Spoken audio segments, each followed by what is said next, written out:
নমস্কার বন্ধুরা, welcome to শখের রান্নাঘর। শখের রান্নাঘরে আপনাদের সকলকে স্বাগত জানাই। আজকে আমাদের recipe chicken curry. Chicken curry বানানোর জন্য একটা কড়াই নিয়ে নেব, আর এতে দিয়ে দেব 100 মিলি সর্ষের তেল। আর তেলটা সামান্য একটু গরম হয়ে গেলে আমি এতে আলুগুলো দিয়ে দেব, আর তারপর ভালো করে ভেজে নেব। আর ভাজার সময় একটু হলুদ আর একটু নুন দিয়ে দেব। হলুদ দেওয়ার কারণে দেখবেন আলুর রঙটা খুব সুন্দর আসবে, আর আলুর মধ্যে নুনটাও ভালো করে ঢুকে যাবে।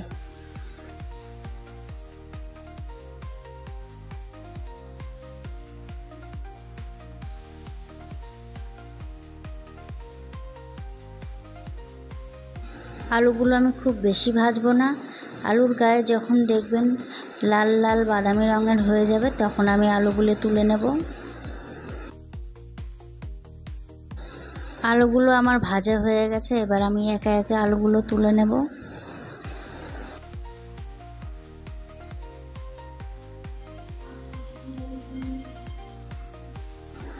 এবার আমি ওই আলু ভাজার তেলে এই চিকেনগুলো ভেজে নেব।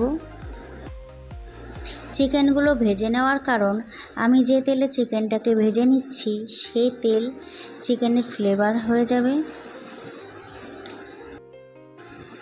তাই এরপর আমি পেঁয়াজ টমেটো যাই কুক করি না কেন, চিকেনের ফ্লেভারটা ভালো করে ঢুকে যাবে, যেটা আমি পেঁয়াজ কুক করার পরে দিলে অতটা আসবে না। আর দ্বিতীয়ত, চিকেনটা এইভাবে ভেজে নিলে উপর থেকে বেশ হালকা হালকা ভাজা হয়ে যায়, তাই চিকেনের থেকে একটা স্মেল থাকে, সেটা আর থাকবে না। তাই চিকেন কারি খাওয়ার সময় কোনো রকম স্মেল লাগবে না। এবার আমি চিকেনগুলোকে তুলে নেব। এবার আমি চিকেনগুলো তুলে নিয়ে ম্যারিনেট করে নেব। ম্যারিনেশনের জন্য কিছুই না, দিয়ে দেব 200 গ্রাম টক দই, 2 চা চামচ ধনে গুঁড়ো, 2 চা চামচ জিরে গুঁড়ো, আর কাশ্মীরি লঙ্কার গুঁড়ো 2 চামচ। এবার আমি এটা 10 মিনিট মতন রেস্টে রেখে দেব। মাংস ভাজার তেলেই আমি দিয়ে দেব ফোড়ন, দিয়ে দেব একটি তেজপাতা, আর দিয়ে দেব 4টি ছোটো এলাচ, আর 3টি লবঙ্গ, আর 2 টুকরো দারচিনি, আর দিয়ে দেব 2টো শুকনো লঙ্কা। মশলাগুলি নেড়ে চেড়ে এবার আমি দিয়ে দেব 250 গ্রাম পেঁয়াজ কুচি।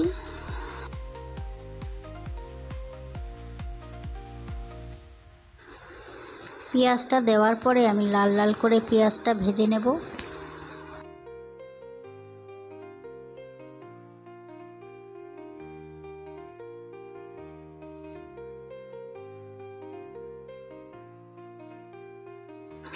লাল লাল করে পেঁয়াজটা ভাজা হয়ে গেলে এবার আমি দিয়ে দেব 2 চা চামচ আদা বাটা, 2 চা চামচ রসুন বাটা, আর দিয়ে দেব 1 চা চামচ লঙ্কা বাটা।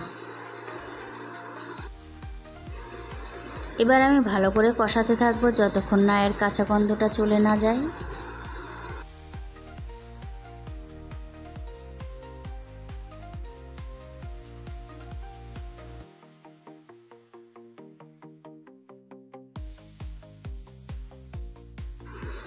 এবার আমি এর মধ্যে 2টো বড় টমেটো পেস্ট করে দিয়ে দেব।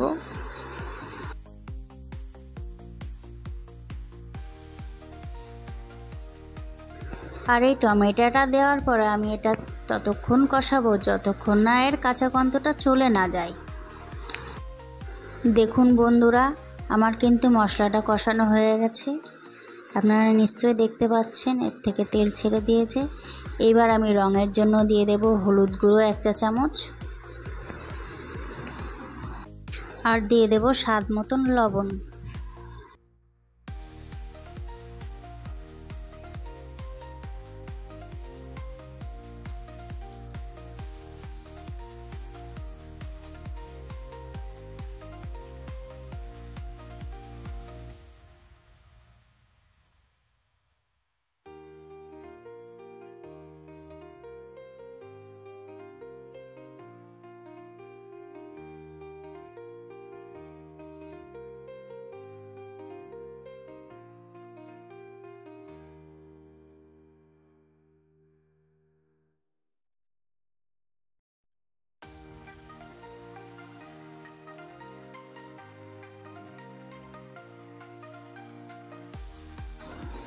এবার আমি চিকেনগুলো দিয়ে দেব,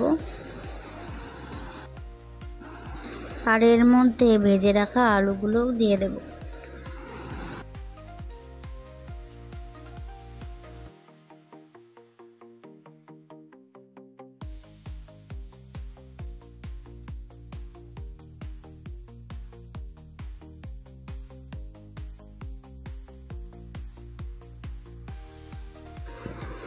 এবার আমি 10 মিনিট মতন ভালো করে কষিয়ে নেব। তারপরে আমি এটা একটা থালা দিয়ে ঢেকে রাখবো প্রায় 10 মিনিট।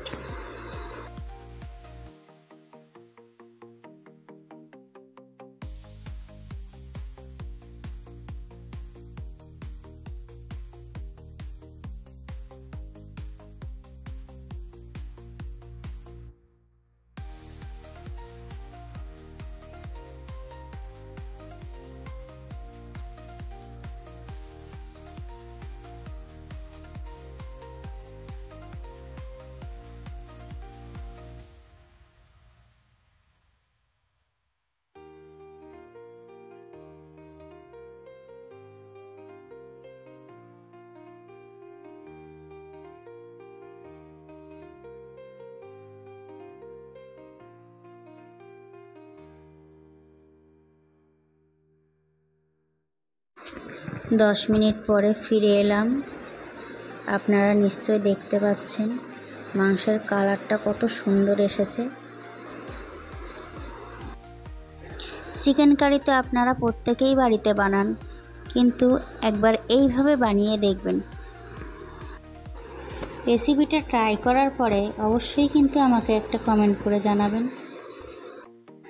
আর রান্নাটি যদি ভালো লেগে থাকে তাহলে অবশ্যই একটা লাইক করে দেবেন, আর আপনার প্রিয়জনকে শেয়ার করে দেবেন। এবার আমি 1 কাপ জল দিয়ে দেব। এরপর ভালো করে ফুটে গেলে আমি দিয়ে দেব 1 চা চামচ গরম মশলার গুঁড়ো। দেখুন বন্ধুরা, চিকেনের কালারটা কত সুন্দর এসেছে। আপনি যদি আমার চ্যানেলটিকে সাবস্ক্রাইব না করে থাকেন তাহলে কিন্তু অবশ্যই আমার চ্যানেলটিকে সাবস্ক্রাইব করে দেবেন, আর পাশে থাকা বেল আইকনটিতে ক্লিক করে দেবেন। এতে আমার সমস্ত রান্নার ভিডিও আপনার কাছে পৌঁছে যাবে সবার আগে। তাহলে আজকের মতো এই পর্যন্ত, দেখা হচ্ছে অন্য কোনো রেসিপি নিয়ে। সবাই ভালো থাকবেন, সুস্থ থাকবেন। নমস্কার।